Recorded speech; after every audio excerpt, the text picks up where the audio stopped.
दिल्ली की गंभीर समस्या पर किसी भी नेता का मुंह तक नहीं खोला।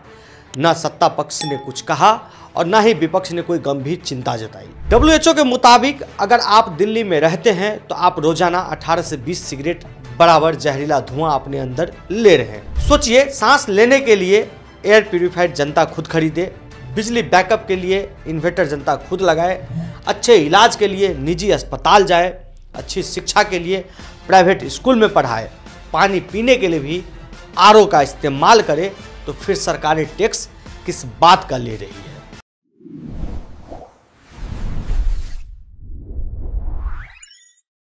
दिसंबर का महीना शुरू हो चुका है और इसके साथ ही संसद का शीतकालीन सत्र भी शुरू हो गया है। देश के कोने कोने से लोकसभा सांसद दिल्ली पहुंच चुके हैं, लेकिन सत्र के पहले दिन और दूसरे दिन सांसद को माहौल कुछ और ही दिखा। विपक्ष और सत्ता पक्ष दोनों की तरफ से आरोप प्रत्यारोप, तीखी बहसें, शोर शराबा, संसद में हंगामा हो और कुछ देर तक पूरा माहौल एक राजनीतिक ड्रामा में बदल गया। लेकिन हैरान की बात यह है कि दिल्ली की गंभीर समस्या पर किसी भी नेता का मुंह तक नहीं खोला।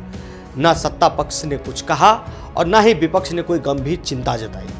लगता है इस देश में आम नागरिक की जिंदगी की कीमत बस वोट डालने तक सीमित रह गई है। वोट खत्म तो आम नागरिक की समस्याएं भी खत्म। कम से कम नेताओं की नजर में यही दिखता है। दूसरे दिन के सत्र में जब तीखी बहसें, शोर शराबा हुई तो वहां पे दो चीजें के डिसीजन ले गई। डिसीजन ये हुआ कि अगले सोमवार और मंगलवार को संसद में दो तरह की बहस होगी, जिसमें एक SIR पे होगी और एक वंदे मातरम पे होगी। लेकिन किसी ने भी दिल्ली के वर्तमान हालात जो पॉल्यूशन से है उस पर चिंता नहीं जताया। WHO के मुताबिक अगर आप दिल्ली में रहते हैं तो आप रोजाना 18 से 20 सिगरेट बराबर जहरीला धुआं अपने अंदर ले रहे हैं। सोचिए, बिना सिगरेट पिए आप हर दिन 20 सिगरेट का धुआं पी रहे हैं, लेकिन इससे सरकारों को कोई फर्क पड़ता नजर नहीं आता। दिल्ली देश की राजधानी है, राष्ट्रपति का निवास यही है, प्रधानमंत्री का आवास यही है, देश के 543 सांसदों का घर भी यही है।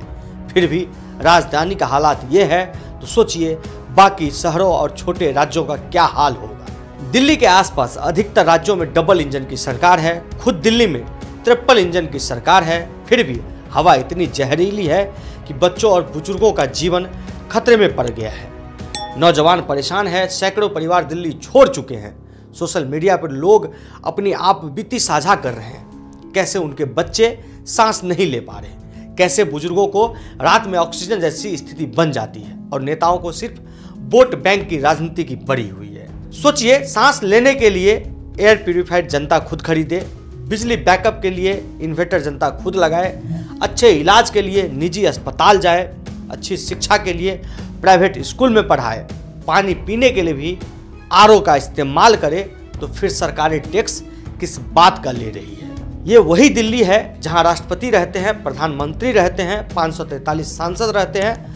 अगर उन्हीं के आसपास हवा इतनी जहरीली है तो समझ लीजिए कि आम नागरिक की जिंदगी नेताओं के प्राथमिकता में कहां आती है। सच कहा जाए तो अगर सरकार सच में चाह ले तो दिल्ली को 15 दिन में प्रदूषण मुक्त बनाया जा सकता है। हमने देखा है कि प्रधानमंत्री और उत्तर प्रदेश सरकार के नेतृत्व में प्रयागराज महाकुंभ का विशाल आयोजन कितनी शांति और व्यवस्थित तरीके से पूरा हुआ। तो अगर करोड़ों लोगों का महाकुंभ इतने बड़े स्तर पर सफल हो सकता है, तो दिल्ली को 15 दिन में प्रदूषण मुक्त बनाना असंभव नहीं है। दिल्ली की हवा सिर्फ धुंध नहीं, नेताओं की लापरवाही और भ्रष्ट सिस्टम और राजनीतिक उदासीनता का धुआं है।